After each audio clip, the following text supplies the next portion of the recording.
내가 지금 누군가를 생각하고 있듯이 누군가가 또 나를 생각하고 있으리라 생각해 본 적이 있으세요? 그 사람 또한 나처럼 그리워하고 있으리라 생각하면 가슴에 잔잔한 파도결이 있지 않던가요? 사랑은 참 이상합니다.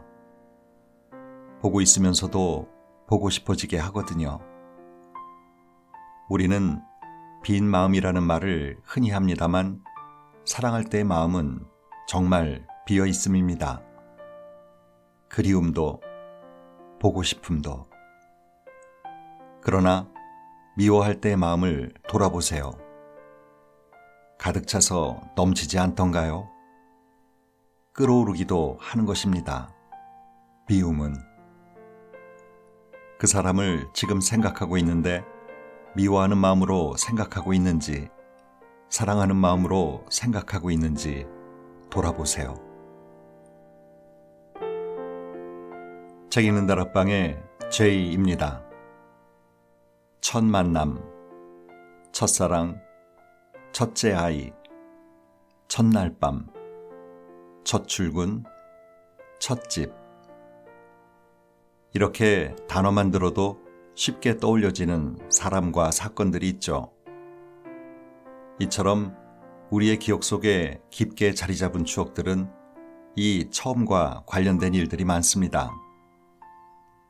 지금 우리가 사는 모습은 바로 이 크고 작은 처음이 빚어낸 결과이니까요. 처음은 설레임이자 새로운 시작입니다. 처음은 소망이자 의지입니다. 오늘은 2021년 새해가 시작되는 첫날입니다. 이 첫날에 먹은 마음으로 올 한 해를 살게 되겠죠. 그래서 오늘 같은 날 읽으면 좋을 것 같은 책을 한 권 소개해드리려고 합니다. 정채봉 작가의 첫마음이란 산문집인데요. 정채봉 작가의 20주기를 맞아 그의 산문집 그대의 뒷모습, 20살 어머니, 눈을 감고 보는 길, 좋은 예감, 이렇게 4권 중에서 여전히 독자들에게 사랑받는 글들을 엮어 샘터에서 첫마음 한 권으로 출간했습니다. 종교의 괴됨 없이 인간에 대한 따뜻한 시선과 세상에 대한 통찰력, 담백하고 간결한 언어, 자분자분한 말투로 많은 이들에게 사랑을 받았던 정채봉 작가의 글들로 새해를 차분히 시작해보는 것도 좋을 것 같습니다. 이 책에는 39편의 아름다운 글이 담겨 있는데요. 이 가운데 여러분과 나누고 싶은 글들을 소개해드리겠습니다.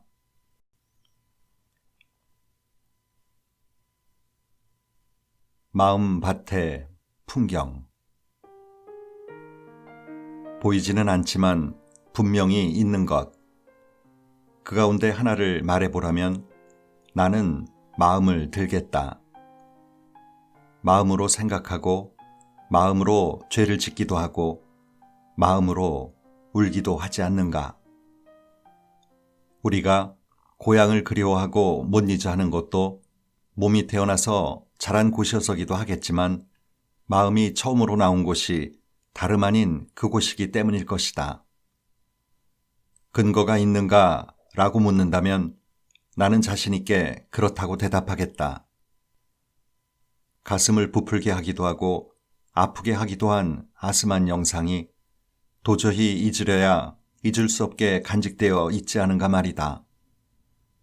그렇기 때문에 나는 고향을 찾아간다는 것은 처음의 마음을 찾아가는 것이라고 생각한다. 그 중에서도 나는 우리 집에서 아래 영군의 집까지의 100m 남짓되는 골목길이 별나게도 그립다. 여름과 가을이면 양쪽 언덕 위에 나무들로 하여 잎새들에 터널이던 골목. 봄이면 민들레꽃이 하늘에 금단추인 양 다문다문 피어나던 흙길. 때로는 쇠똥이 펑퍼짐하게 뉘어져 있기도 하고 간혹 화사한 능구렁이가 쉬엄쉬엄 들고 나던 돌담이며 장에 가신 할머니를 목을 빼서 기다렸고 선창에 그 가시네가 지나기라도 하면 숨이 가빠서 어쩔 줄 몰라 했고 해질 무렵 살구나무 위에 올라가서 노을을 바라보면 왠지 슬퍼져서 눈물을 글썽이며 내다보던 골목길. 고향의 그 골목길이야말로 기다림의 씨앗을, 그리움의 씨앗을, 아득함의 씨앗을 내 여백의 마음에 파종시켰던 첫 작물밭이라고 나는 말할 수 있다. 고향을 떠나던 날, 뒤돌아보게 하고 뒤돌아보게 하던 그 무엇이 지금에도 그 골목 어딘가에 숨어 있지 않을까. 그러나 이제 다시 가보는 고향의 골목길은 황량하기만 하다. 푸른 나무도 풀꽃도 사라지고 마른 돌멩이들만이 구르고 있을 뿐. 저 좁은 공간에서 어떻게 술래잡기를 했고 어떻게 공을 찼을까. 그토록 비오는 밤이면 무서워서 삼촌의 담배 심부름을 겁나 했었는데 지금은 개들조차도 짖지 않는 골목이 되었다. 오늘의 어른들 마음이 모래밭이 된 것은 기실 우리네 고향의 골목길이 황폐해진 것과 무관하지 않으리라 생각한다. 나가 나에게. 한때 내가 나를 아주 싫어한 적이 있습니다. 하는 생각이, 하는 짓이 도통 마음에 들지 않아 거울 앞에 서서 이 한심스러운 녀석아 하고 욕을 해댄 적도 있고 불쌍한 녀석 하고 혀를 찬 적도 여러 번이었습니다. 윤동주 시인의 자화상에는 산모퉁이 돌아 외딴 우물을 찾아가서 들여다보는 나가 나오는 것을 스님도 알고 계시죠? 미운 사나이와 가엾은 사나이 사이를 왕복하는, 그리하여 마지막 년에 이르면 어쩐지 그리워지는 사나이. 저는 아직 제가 그리워지지는 않습니다. 다만 내가 나를 사랑하지 않으면 누가 사랑하랴 싶어서 최근에야 나를 물끄러미 들여다보는 일이 많아졌습니다. 흰 머리칼이 제법 희끗거리고 눈주름도 제법 보이고 보기 싫게 살이 쪄가는 중년 남자. 쓸 만큼 쓰여서 그런지 지난 봄에는 잇몸 공사도 다시 하고 안경 도수도 한 급 더 높였습니다. 5월에는 갑자기 유명을 달리한 친구가 생긴 데다가 주위에 권고도 있고 해서 생전 처음 종합검진이라는 것을 받았는데 내장 가운데 2군데에 재검진이 떨어졌습니다. 다시 오라고 한 날 잔뜩 주눅이 들어서 갔더니 위는 벽이 좀 헐었다며 약을 주었고 간은 절주하라는 명령을 받았습니다. 그래도 금주 아닌 절주여서 천만다행이었습니다만 한편 그동안 내장한테 함부로 대한 것을 사과하지 않을 수 없었습니다. 미안하네 하고요. 어제는 거울 앞에서 남한테는 해퍼쓰면서도 나한테는 인색했던 미소를 쑥스러움을 무릅쓰고 선사하였습니다. 오늘 밤은 나를 껴안아줄 생각도 하고 있습니다. 스님, 나는 나이여서 행복한 것이겠지요. 장마철입니다. 스님네 앞 도랑에 물소리가 크겠네요. 도랑물에도 안부를 전합니다. 바다를 생각하며 작년과 금년 사이에 나는 울음을 많이도 참았다. 어떤 날은 목을 치받고 올라오는 것을 어렸을 적에 코피를 재어던 것처럼 고개를 젖히고 긴 호흡을 해서 참기도 했고 또 어떤 날은 집게 손가락으로 다른 부위를 아프게 해서 울음을 달아나게도 했다. 그럴 때면 나는 나를 이렇게 달랬다. 이 다음에 바다에 가서 울자.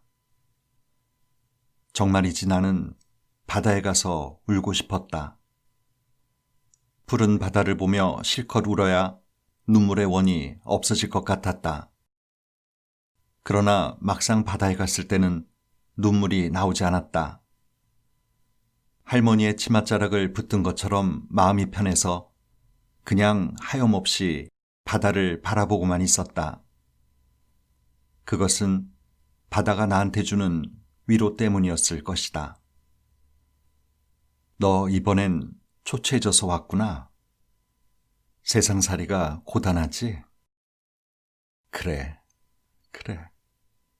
너 말 안 해도 내가 다 안다. 인생은 그런 거야. 이 세상을 다녀가는 사람치고 슬픔이 없었던 사람은 없어. 우리 바다는 원래 세상 사람들의 눈물로 이루어진 거야. 나는 바다와 내가 처음 만났던 것이 언제였던가를 생각해 본다. 그런데 아무리 기억을 더듬어도 떠오르지가 않는다. 먼 옛날부터 함께 있었던 것 같다. 얼마 후 나는 유치해내었다. 나와 바다가 알게 된 것은 엄마의 태중에 있었을 때부터였을 것이다. 엄마의 고향도 바닷가 마을이었으며 바닷가 마을 청년과 결혼하여 나를 가졌고 그리고 또 바닷가 마을에서 계속 사셨으니까 나는 태중에서 엄마의 귀를 통하여 파도와 갈매기들의 노랫소리를 들었으며 엄마의 코를 통하여 바다 내음을 마셨고 엄마의 눈을 통하여 해가 뜨고 지는 바다와 비 오는 바다와 눈 오는 바다를 보았을 테지. 그리하여 눈물 없던 엄마의 방에서 눈물 있는 바깥 세상으로 나와서 인생이라는 걸음마를 시작할 때부터는 실제의 바다가 알게 모르게 나를 따라다녔다. 당신 나이 20살에 돌아가신 엄마는 나의 훈육을 바다에 부탁하셨는지 모른다. 그래, 맞아. 유년 시절 바닷가 마을에 살 때는 저 바다처럼 부족함을 몰랐다. 넘치지도 않았다. 그날의 슬픔은 그날로 끝났고 그날의 즐거움도 그날로 끝났다. 가슴에는 늘 파도 소리 같은 노래가 차 있었고 서로 슬픔이 들어왔다가도 이내 개미끼리 박치게 하는 별것 아닌 웃음거리 한 번에 사라져버리곤 했다. 그러나 바다의 품을 벗어나면서 마음의 모래능선 같은 단순성이 잡초의 늪 같은 복잡성으로 변했다. 호주머니 또한 조개껍데기 2원만 들어있어도 만족해하던 것이 지폐 한 다발이 들어가도 부족해하게 되었으며 그렇게 힘들게 쌓았던 모래성도 뒤도 돌아보지 않고 버릴 수 있었는데 도시에 나와서는 작은 무엇 하나도 버릴 수 없어 안달했다. 하나 바다는 오늘도 나를 질책하지 않는다. 연민의 표정으로 나를 그으기 바라만 볼 뿐. 바다에 삼가 경의를 표하지 않을 수 없다. 마음에 상처 없는 사람은 없지요. 스님, 하늘빛과 물빛이 시릴 만큼 푸른 가을날의 아침입니다. 이 맑음 속에서 안녕하옵신지요. 지난 여름은 저한테 빈 계절이었습니다. 아무 일도 하지 않고 아무도 만나지 않고 그냥 산책길에서 만나는 나무들하고 두런두런 얘기를 나누며 지냈습니다. 그런데 계절이 바뀌면서 서늘바람이 겨드랑 밑을 파고들자 불현듯 바다가 보고 싶어졌습니다. 그래서 지금 남녘에 내려와 있습니다. 가을 해변의 길손이 되어 한 며칠 떠돌고 있는 것이죠. 오늘은 해수욕객이 떠나버린 쓸쓸한 해수욕장에 들렀습니다. 한 번쯤 빨래를 했으면 싶은 비치 파라솔 아래에서 차 한 잔을 앞에 두고 앉아있자니 모래 능선에 빈목을 내놓고 있는 소주병이 허무한 옛사랑인 양 외로워 보이는군요. 저는 눈을 돌려 좀 더 먼 데를 봅니다. 아, 우두커니 서 있는 바위섬 하나가 눈에 들어옵니다. 만일 어떤 선사께서 저더러 이 바닷가에 온 뜻을 말해보라면 저는 저 우두커니 서 있는 바위섬을 가리키고 싶습니다. 저 바위섬에 파도결이 내놓은 수많은 상흔처럼 저 또한 세파에 부딪히면서 그리고 덜어는 자해에 의해 빗금져 있는 마음의 상처를 소금물에 적시고 싶어 왔노라고요. 스님, 정말이지 저는 우두커니 서 있는 저 바위섬을 담고 싶었습니다. 스님께서도 찾아주셨던 병상에 있었을 때 저는 참 많이도 우두커니 앉아 있곤 했었지요. 때때로 사람들은 무슨 생각을 하느냐고 물었습니다만 저는 아무런 생각을 하지 않기 위해 그렇게 우두커니 앉아 있었던 것이라고 이제야 솔직히 고백할 수 있습니다. 병실에, 그것도 중환자실에 있어 본 사람들은 압니다.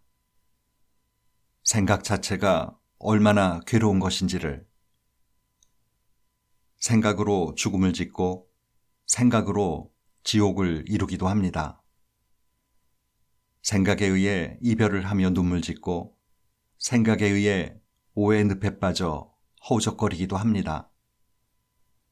이런 번뇌가 잠을 쫓아버린 새하얀 날밤의 고통은 육신의 아픔보다도 더하더군요.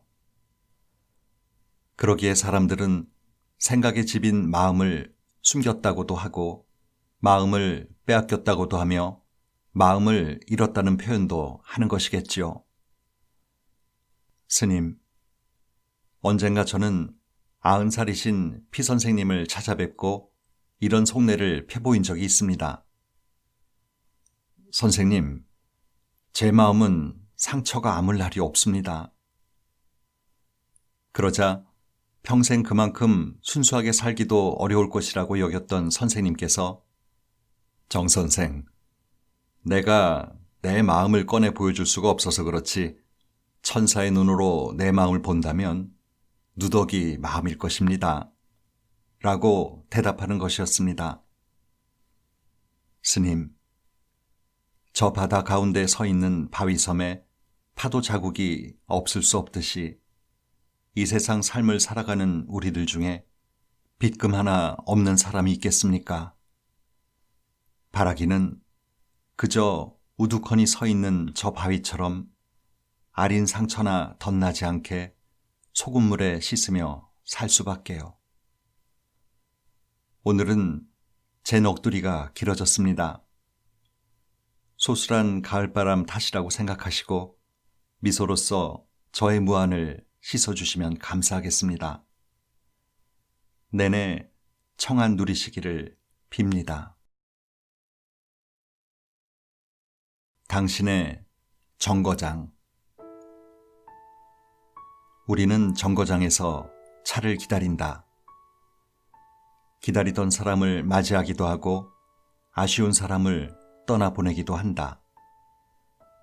그러나 이 정거장은 우리들 눈에 보이는 정거장이다. 정작 중요한 것은 사람들 눈에 보이지 않는 정거장을 통해 오기도 하고 떠나기도 한다는 것이다. 우리는 이 보이지 않는 정거장에 나가 맞아들이고 떠나보낼 수 있는 것을 각자가 선택할 수 있다. 희망, 보람, 도전을 맞아들인 사람은 탄력이 있다. 절망, 권태, 포기를 맞아들이는 사람도 있는데 이들한테는 주름으로 나타난다. 한 가지 중요한 것은 일에 일해서 기쁨은 급행이나 슬픔은 완행이라는 사실이다. 그리고 찬스를 실은 열차는 예고 없이 와서 순식간에 떠나가나 실패를 실은 열차는 늘 정거장에 대기하고 있다는 것이다. 그리고 이 보이지 않는 정거장에서는 자기 마음에 들지 않는다고 해서 그냥 돌아오지 못한다. 누구이건 이것이냐 저것이냐를 택해야만 한다. 행복이냐 불행이냐, 기쁨이냐 슬픔이냐, 성공이냐 실패냐. 그러나 모두 행복과 기쁨과 성공을 원하기 때문에 사람들이 방심하고 있는 순간에 열차는 왔다가 탄환처럼 사라진다. 어떠한 순간에도 정신을 놓치지 않는 사람, 꽃잠이 오는 새벽녘에도 깨어있는 사람, 작은 꽃 한 송이에도 환희를 느끼는 사람, 이런 사람만이 자기가 원하는 것을 맞이할 수 있다. 이 보이지 않는 정거장은 수평선이나 지평선 넘어 멀리 있는 것이 아니다. 바로 현재의 당신 가슴 속에 있다. 눈 속에 눈을 열고. 애벌레의 소망은 자신이 안주할 고치가 아니라 그곳으로부터의 탈출, 곧 나비가 되는 데 있는 것이죠. 그런데 우리는 자신의 주변을 둘러싸서 마침내 가두고 말 성을 쌓고 마는 것이 아닌가 걱정될 때가 많습니다. 애욕의 성, 소유의 성. 살아가는 것이 굳어져 감이 아니기 위해서는 우리들 저 안쪽의 눈과 귀를 열어야 하지 않을까요? 작은 솔방울 하나한테서 산의 이야기를 듣는 것, 건불 한낱한테서 푸른 초원의 대화를 듣는 것, 모래알 한 알에서 집채만한 바위의 천만년 내력을 듣는 것, 조개껍질 하나한테서 저 광활한 바다를 보는 눈과 귀를 원하는 것이지요. 헹군다라는 말이 있죠. 빨래를 맑은 물에 찰찰 헹구기도 하고 그릇을 다시 한번 수돗물에 헹구기도 하고 복숭아를, 포도를 헹구기도 하고요. 그런데 우리를 헹궈주는 맑은 것들에는 어떤 것이 있을까요? 파초잎에 올려져 있는 청개구리의 여린 발가락, 돌틈에 내려져 있는 풀뿌리, 숲속 옹달샘가의 파란 이끼들, 먹구름이 간혹 어려있는 빨간빛 노을깃. 코를 헹궈주는 향기는 또 어떤가요? 난초꽃 향에서 호박꽃 향에 이르기까지. 아니, 풀향기도 있죠. 그리고 차향도. 소녀의 머릿결에서 나는 비린내도, 막단 오이에서 나는 오이내음도 상큼하죠. 이상 열거한 것들은 코를 헹궈줍니다만 귀를 헹궈주는 소리 또한 얼마나 많은지요. 파도 소리, 그리고 산사의 종소리, 후박나무의 보슬비 듣는 소리, 드문드문 내놓는 뻐꾸기 노래도 있죠. 호암산 자락에 있는 수녀원에서 하룻밤을 묵었을 때였죠. 아침 햇살이 발그레 드는 창호지에 어린 파리가 기어가는 소리도 그렇게 사각사각 음악처럼 들릴 수가 없더군요. 소개해드린 글 가운데 이런 글귀가 있었죠. 저 바다 가운데 서 있는 바위섬에 파도 자국이 없을 수 없듯이 이 세상 삶을 살아가는 우리들 중에 빗금 하나 없는 사람이 있겠습니까? 바라기는 그저 우두커니 서 있는 저 바위처럼 아린 상처나 덧나지 않게 소금물에 씻으며 살 수밖에요. 풍파가 오는 걸 두려워하기보다는 삶의 한가운데서 기쁨도 고통도 의연하게 받아들이는 마음가짐으로 살아가도록 마음을 다져야 하겠습니다. 애청자 여러분, 복 많이 지으시는 한 해 되시길 기원합니다. 감사합니다.